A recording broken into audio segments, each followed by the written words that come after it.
Salam sejahtera, selamat bergabung ke isu-isu semasa. Terkejut rasa makanan lain sedap. Gadis ini hanya makan sandwich dan kerepek selama 23 tahun. Siapa sangka, seorang gadis berusia 25 tahun menjalani kehidupannya dengan hanya makan sandwich yang berisi kerepek berperisa keju dan bawang sahaja sejak berusia 2 tahun. Lanjutan daripada itu, kini gadis tersebut dipercayai akhirnya dapat menikmati makanan dengan betul selepas menjalani hipnoterapi.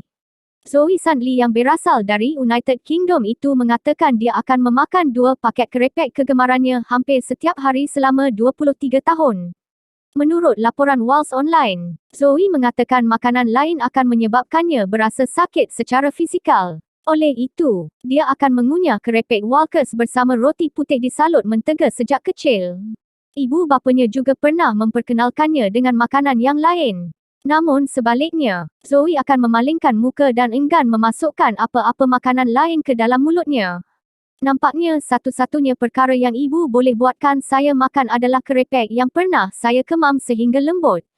Saya masih ingat ketika berada di sekolah semasa saya kecil dan mempunyai sandwich berisi kerepek di dalam bekal makan tengah hari. Itulah satu-satunya makanan yang saya suka makan, kata Zoe. Zoe mendedahkan dia biasanya akan makan bijirin kering pada waktu pagi dan diikuti dengan sandwich berisi kerepek pada waktu tengah hari dan malam. Kadangkala bagi mengubah selera, Zoe akan beralih kepada kerepek keju dan bawang serta perisa-perisa lain asalkan rasa makanan itu boleh diterima.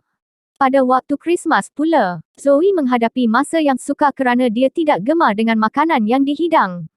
Dia hanya akan memakan puding Yorkshire tanpa kuah sahaja. Namun kini, Zoe baru mengetahui bahawa dia disahkan mengalami multiple sclerosis (MS). Keadaan yang menjejaskan otak dan sarafnya. Dia tekad untuk meningkatkan tahap kesihatannya dengan menghubungi ahli hipnotis David Kilmurray, yang sebelum ini membantu mereka yang mengalami masalah cerewet untuk makan.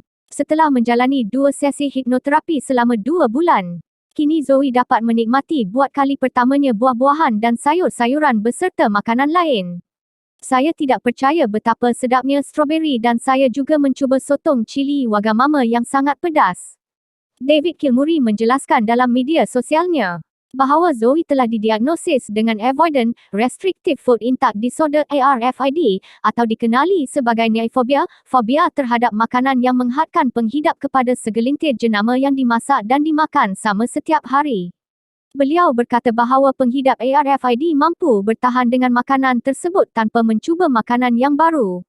Dalam masa yang sangat singkat bersama saya dan ketika di rumah, dia dengan tenang memakan makanan baru dan memasukkan banyak buah-buahan dan sayur-sayuran bermutu tinggi ke dalam senarai makanan, selamatnya, kata beliau.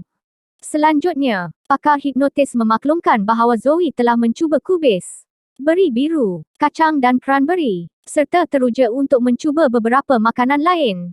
Zoe berkata, dia kini berdedikasi untuk mengatasi obsesnya terhadap sandwich berisi kerepek dengan harapan dia dapat menikmati hidangan yang betul pada majlis perkahwinannya pada bulan Mac tahun hadapan.